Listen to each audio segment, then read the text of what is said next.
On the planet Canopus 3, a little girl was walking along some greenish pastures. She had been to see her grandmother because she recently became ill and supplied her with food for her mother. As she kept walking, she started to hear scuttling in the darkness and then started to power walk. She began to get scared and then started to run. When she reached the bottom of a hill, she then heard snarling sounds like a vicious animal stalking her from all sides of her vicinity, and then she screamed in fear. She got ravaged by something in the dark. Organs, limbs and her own severed head were scattered across the greenery. Meanwhile, her mother was waiting for in the village. She was panicking because her daughter hadn't returned for a few hours, and then the horrific reveal came to her. One of the villagers was pushing a roughly carved wheelbarrow into the village. The villager approached the mother and she fell to her knees. She let out a cry and some of the other villagers witnessed what was in the wheelbarrow. The severed head of the little girl, and it was wrapped in cloth. Louisa was leaning against the console while the doctor was tampering with some wiring. She said to him, "What's on his agenda?" He looked at her puzzled by this response and just said he's just adjusting the TARDIS's defense systems. They hadn't been working as much as he hoped after his recent adjustment, which must been when he tried to fix the chameleon circuit. She then asked about this chameleon circuit. He said to her that it's a cloaking device that blends in any environment when the TARDIS lands. Forever it froze when he was in Shoreditch in 1963, and it remained stuck in the guise of a police call box. She gave a bemused look at him and seems to make sense why the TARDIS looks like it is. Then the TARDIS landed. The doctor put on his jacket and he and Louisa headed to the doors. The doctor walked out and looked around. Barren greenery and dead crops. Something didn't seem right. "Where's the farmers at?" Louisa followed out and walked some yards over. She noticed an orangey flicker in the distance and pointed this out to the doctor. He came over and said it must be a village.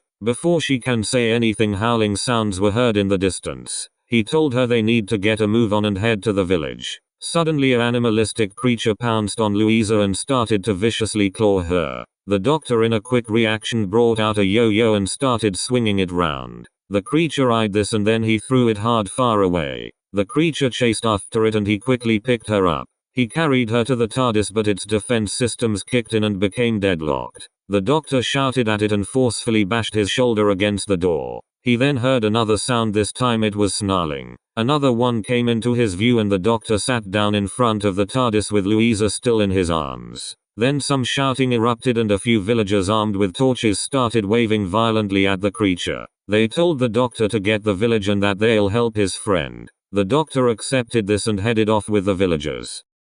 The doctor carried Louisa to the village where some of the villagers were waiting outside. They helped him to tend to her wounds and placed her on a table in one of the huts. A woman called Maureen enters in, approaches the doctor and asks him if one of the wolf creatures attacked her. The doctor said yes, quite randomly when they were on the greenery, and Maureen said that's what they do in the openness of the night. He asked her if any others have fallen prey to these creatures. She said countless times, and it seems to be growing. He looked on at Louisa as she was being nursed by some of the villagers, and Maureen said to him to meet the head of the community. He looked back to Louisa and then turned back.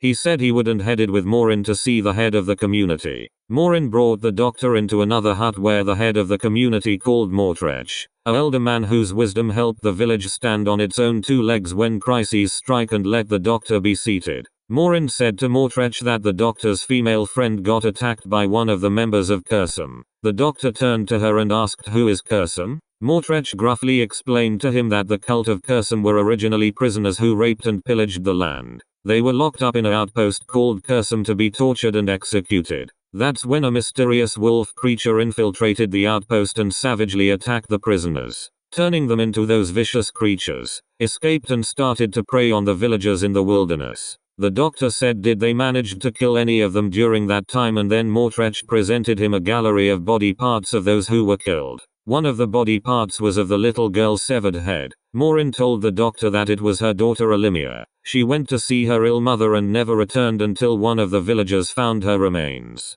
The doctor walked over to Olimia's severed head, which was encased in a jar to be persevered, and turned to Maureen. He put his hands on her shoulders and remorsefully said to her that he'll find a way to prevent anyone from getting killed. While the doctor and Maureen were at the community hall with some of the other villagers, Louisa woke up suddenly. She began to hear howling sounds from the distance. She slowly walked out of the village and headed into the night. She came to a stone slab structure. The moonlight shone onto it. Then a wolf with strong human features emerged out of the dark and welcomed her onto it. He was called Zol and observed her wounds. He held her hand and pulled her into the patch of moonlight. He then held her chin up and she looked up at the moon. Her claw marks began to dissolve into skin, healing her. Zol moved back and watched her. She then felt a strong pain in her body. Her eyes became an amber yellow. Claws were sprouting from her fingernails, chipping away her black nail polish, and her teeth started to get longer. She then went into the fetal position. She was shaking violently like she was having a seizure, and then hairs began to grow onto her skin in the same color as her own hair. She stopped and then crawled up. Zol came to her and then two began to howl together. Some more like creature surrounded the stone structure. Some were more animalistic than human and vice versa. Zol tells her that she's one of them and is a part of their clan. The doctor and Maureen returned to the hut where Louisa was left. They checked the place. She was gone and Maureen wondered if she'd gone outside the village boundaries. She could end up being killed by those creatures or that she became one of them. The doctor tried to deny this first but then realized that he may have lost his companion for good, and Maureen said it wasn't his fault. The doctor really need find a solution to stop this cult of Cursum before any of the villagers would be killed.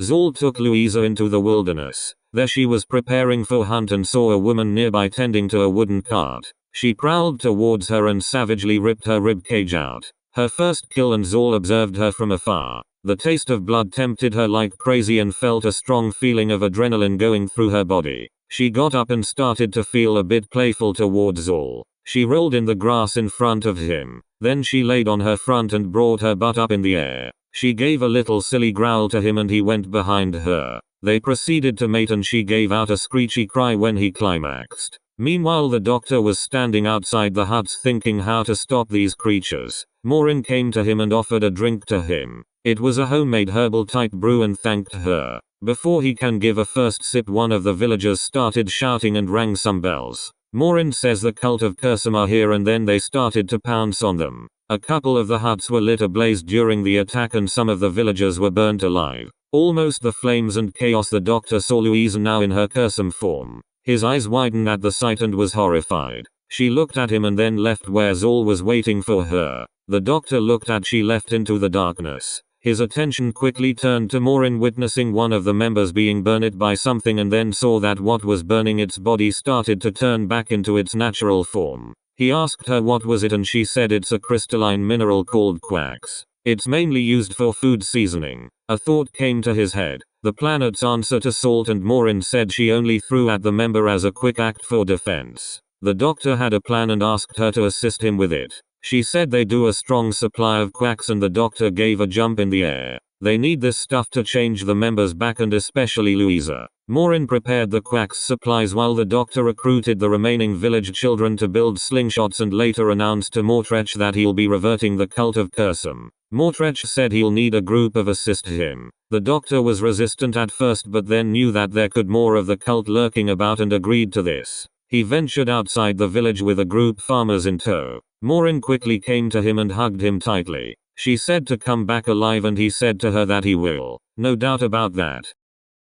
The doctor and the group of farmers ventured into the night. They then came across the stone structure and he observed it. The moonlight shone over it and then looked at the stone. Covered in scratch marks and patches of blood. Was it a transformation station for the cult or just a feeding area like there its picnic table? Then they started to hear the howling sounds from the darkness and he told the farmers to brace themselves. The cult of Cursum pounced out the night and began to attack the farmers. They used the slingshots filled with quacks and fired at them. They managed to get some of them in the process and reverting back to their natural forms. However, a few of the farmers got taken out during the battle. Zol jumped on the stone structure and set his eyes on the doctor. The doctor brought his slingshot out and when Zol pounced at him he fired the quacks at him. Zol screamed in pain and rolled painfully in the greenery. He turned back to his natural form and slowly died from it. It all went quiet after that. The doctor turned round and saw Louisa in his sights. She ripped the head off the last surviving farmer and then locked eyes on him.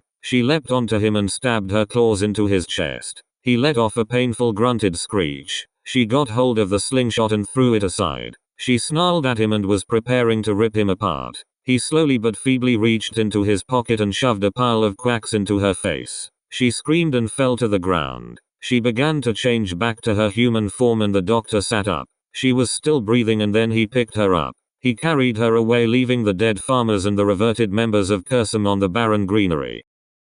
Louisa awoke in somewhere that was white and hints of jade green. Her vision started to get unblurred and then saw the doctor nearby tending to some medical equipment. She was in the TARDIS's medical bay and he came to her. He asked her how she was feeling. She said her mind felt a bit fuzzy. The last thing she can remember was being attacked by some canine creature and he just nodded his head. She looked at her body, no scars, and wondered if the doctor had healed her within the TARDIS. He subtly subverted the conversation and said that she will need some rest after all of this. She agreed. She did felt a bit groggy and headed off to her room. She said to him that she'll see him soon and he responded with a murmured yes. When she left, the doctor went to a corner of the medical bay and picked up a plastic yellow bag. Inside were 12 small fetuses. He had surgically extracted them from her womb upon realizing she was pregnant with Zol's offspring and then dumped it in a small furnace. He put his head against the wall and said to himself he'll tell her the truth when it's time. But not yet, and he then turned the lights off in the medical bay.